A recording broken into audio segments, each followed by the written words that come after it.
Hey, hey, hey.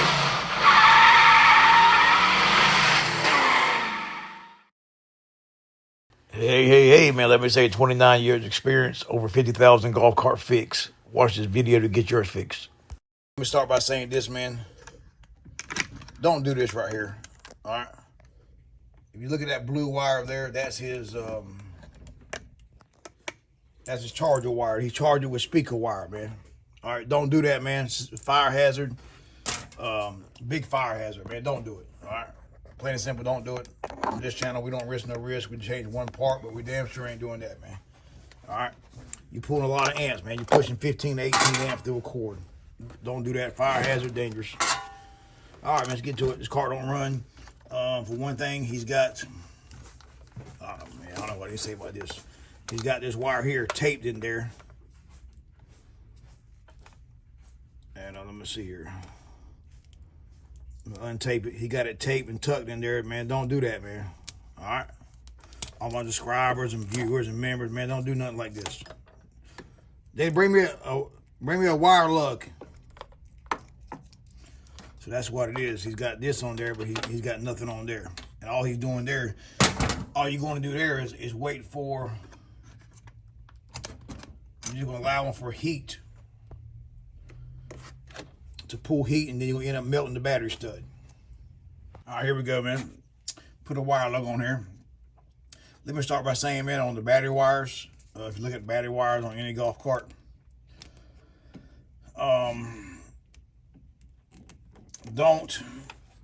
automobile cables that Advance and O'Reilly's and all that sells, they're made for cars, all right? They're made to pull 14 amps, 15 amps.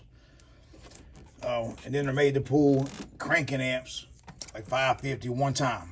All right, you use the battery one time. When you use your battery to crank the car up with, when you crank it up, you pull your amperage, it cuts off alternator charges, puts out about 14, 15 amps. They're not made to handle a golf cart, man, where you pull 250 amps, 150 amps. In some cases, 400 amp, depending on what you got done to your controller. All right, so make sure I wouldn't use automobile cables, man. They're not designed to handle the amp draw that golf carts do. All right, man, let's get started, man. We got an Ezgo here, TXT. And what we're doing here is the car don't run. For one thing, the reed switch wasn't bypassed, and the reed switch is on back of the charging receptacle. I would show you, but here it don't have it. So I'm gonna take it, feed it right here to this here and bypass it.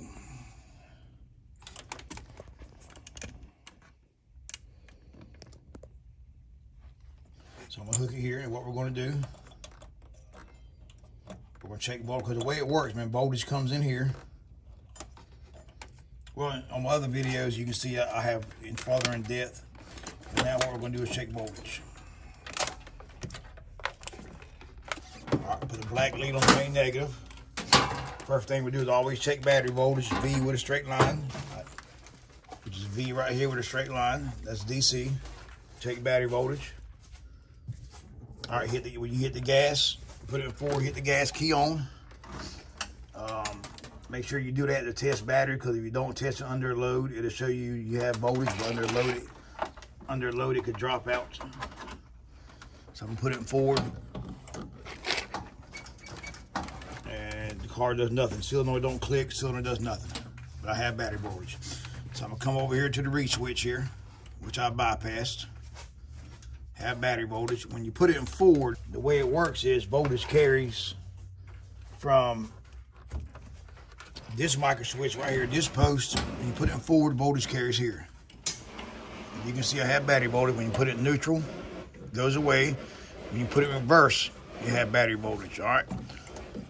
So what I'm gonna do is take it, hit the gas still, nothing happens. Now when you cut, the way it works, blue goes to the key switch, and green is your return back from the key switch. So what I'm gonna do is look down there. There's a green wire down here, and the green wire feeds the micro switch and goes in the harness right here. And what I'm gonna do, put the red lead meter in there. You can see the voltmeter says voltage, and then it leaves the green wire. Now watch this here. This is my key switch return from it. I'm gonna turn the key off now. All right, turn the key back on. Now, if you turn the key back on and you don't see voltage there, but you see voltage on the micro switch, what I just showed you, replace your key switch or check your wires. All right. Now this here is your red wire from your micro switch. Now when I hit the gas, I should have voltage. And you can see I have voltage. If you hit the gas and you show no voltage there, then that means check your micro switch and the floorboard, your floor is bad. What I'm gonna do is show you that there.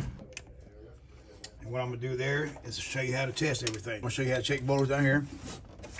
Green goes to the micro switch. They put that in the green wire.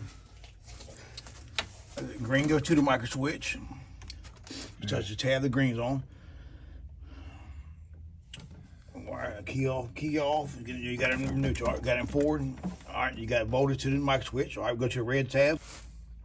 Let them see it too. You got to turn your hand just so you can see it. All right, now we're on the red side. When I hit the gas, it carries from the green to the red. All right, if you don't have voltage on the red, but you have it on the green, replace the micro switch here. Yep, replace that. All right, show them the it's. It's that black piece there. You gotta move your hand. All right, what you gotta do now is, what we're gonna do is test voltage at the it's. Yep, that's your it's there. You should have, I put it on the black lead, on the black wire, show 14 volts. All right, that's going to the it's, go to the white wire. And the white wire is your return. If you have no voltage on the white wire, when you hit the gas, should go to 1.5 volts DC at full pedal. All right, that's good, 1.6, that's good. So that tells you the it's is good. If you don't have no voltage on the black wire when you hit the gas, replace your controller if everything else checks fine. If you don't have no voltage on the white wire while you hit the gas, what's that mean, Jay? If you have voltage here, we don't have it here, what's that mean? Replace this part here. Because voltage comes in this side, goes out this side. Because the way it works, this is magnetized here like a magnet. And when you press it in there, it condenses the magnetivity, the magnetivity field, what do you call it? Sounds good to me. Mm-hmm. And it produces a tight resistance, so it pushes voltage out. That's how you get your speed there. All right. So now we're going to do it back over here just to here to get it running. So we have voltage on the micro switch. So now we're going to check and see why it ain't clicking for. This is your red wire straight off the pedal switch. We just tested. When you hit the gas, you should have where the voltmeter at. When you hit the gas, you should have battery voltage. When you hit the gas, all right, hit it. Hold it now. All right, 36. All right, hold the meter here, Jay. So hold the same spot. So then what we're going to do is, now we got a hot there. So are we missing? So now we're going to see why the solenoid is not clicking. So we can put the black lead on the negative, which is the black post. Then we're going to put the, let's see, black lead here, red lead here. Hit the gas. All right, we have battery voltage. Do it again. We have battery voltage on both sides of the solenoid, on a small post on the solenoid. Let go. Yep, we have battery voltage here on both small posts, but the solenoid is not clicking. So that means the solenoid is bad. So we're going to replace the solenoid on it. But I bet you're wondering, why is that for? You got voltage on both sides of the big post on the solenoid. Well, all that is voltage reading across the resistor. It's not really voltage, it's just dead voltage. It has little amps, but not enough amps to move the cart. Here, so you must not be having a connection here, or you have this backwards. And also on your solenoid, you have that diode there. If you look at it, it's got a small silver line. That goes toward the hot side, but just do away with it. You don't need it, man. It's made for lightning, power surge, and something like that. I don't ever use them. You need the resistor on the big post, but not the small post. All right, man, we got a bad solenoid here. So what I'm gonna do, man, that's my problem here. I'm gonna end the video here, man. I'm gonna make another video on replacing the solenoid. But I use a White Rogers. So stay tuned, man. I'll post some more. But this car here's got a bad solenoid. What's wrong with it? I showed you how to test that part on my channel. I have other videos that go deeper into detail. If that don't fix it, But if you want to, man, hit that like button, hit that subscribe button. If you want to become a member, man, and support my channel, feel free to. All right. But we did it one time before. Let's do it again. Hit that subscribe button. Let's get me back up to 18,000 members. Let's build it back up. Hey, hey, hey.